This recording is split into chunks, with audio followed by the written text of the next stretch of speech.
Good morning, everybody. Dr. Misty Kosciuszko here from New Horizon Chiropractic and Wellness. How you doing on this Friday morning? So I had a request to talk about scoliosis today. It is a congenital condition of the spine.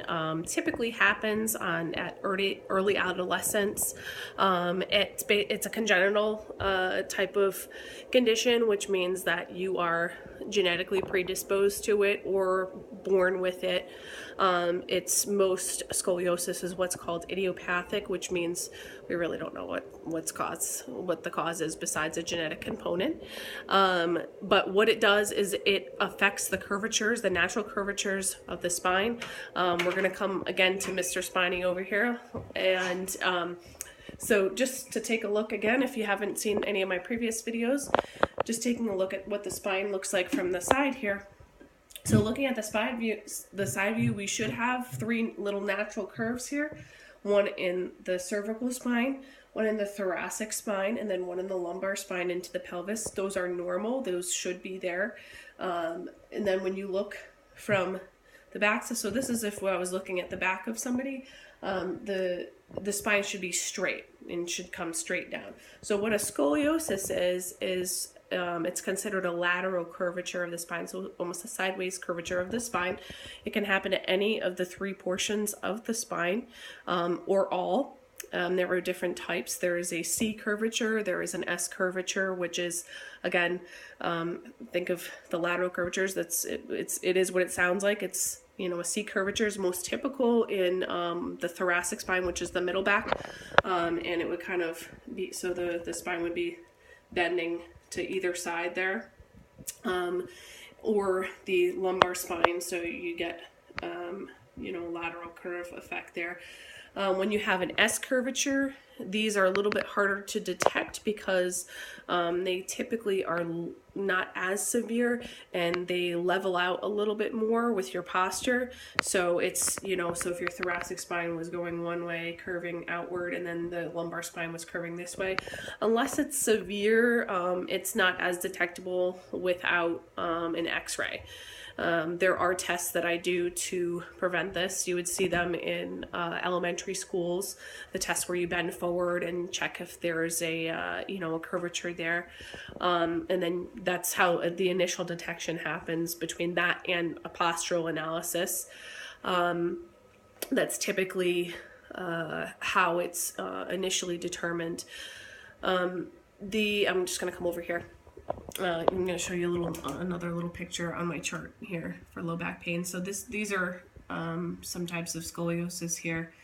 This is more of a C curvature here, so you're getting the rounded aspect of the thoracic spine and coming here.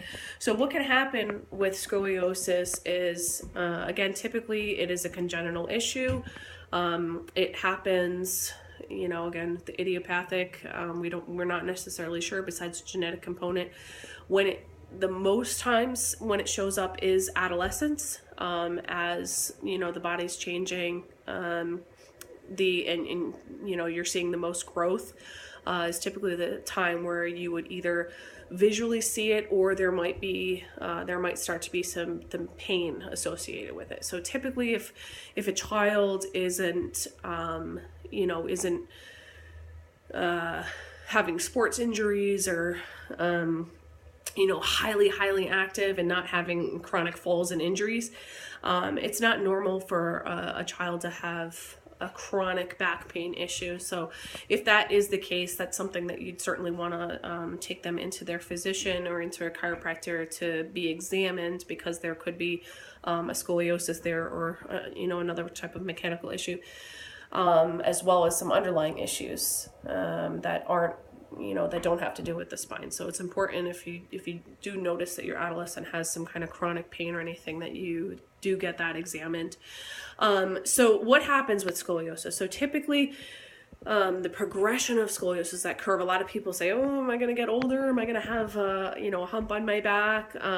Well, that's not necessarily the case. So a lot of that has to do with your own lifestyle and posture and the degenerative process of the spine. So when you do have scoliosis, you are more predisposed to degenerative arthritis and disc bulging, you're more predisposed to those kind of conditions, but there are things that you can do to manage the condition. Very, very successful with treating a lot of the pain management aspect of scoliosis. A common question that I get is, can you fix my scoliosis? Unfortunately, the answer is no. I cannot fix the structural, makeup of your spine. However, I can help with the functionality of the spine, keeping the muscles looser. A lot of times when people come in with scoliosis, I do adjustments to help their functionality and their movement, decrease any inflammation that might be in the joints, the tightness of the muscles, work on some of the knots in the muscles, the trigger points that are there from some of the compensation from the musculature to keep stability in the spine. But again, some of my other videos, I've stated, taking on an active role in your life with your health. Keeping active is a huge management process of scoliosis. Going to the gym, exercising, whatever it may be, keeping mobile, stretching, and having the adjustments periodically are extremely helpful in the functionality of the spine, and do help to manage the pain of scoliosis, as well as the progressive degenerative process.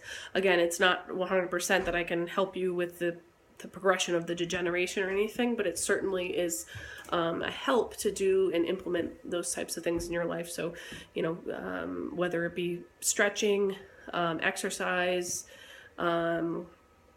just keeping that mobility and flexibility of the spine will help.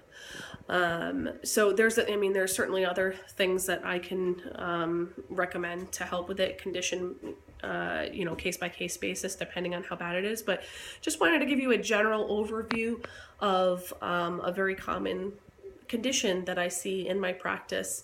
Again, if you guys have any questions at all, I'd be happy to answer them, as well as any other topics. I'd be happy to delve into them for you.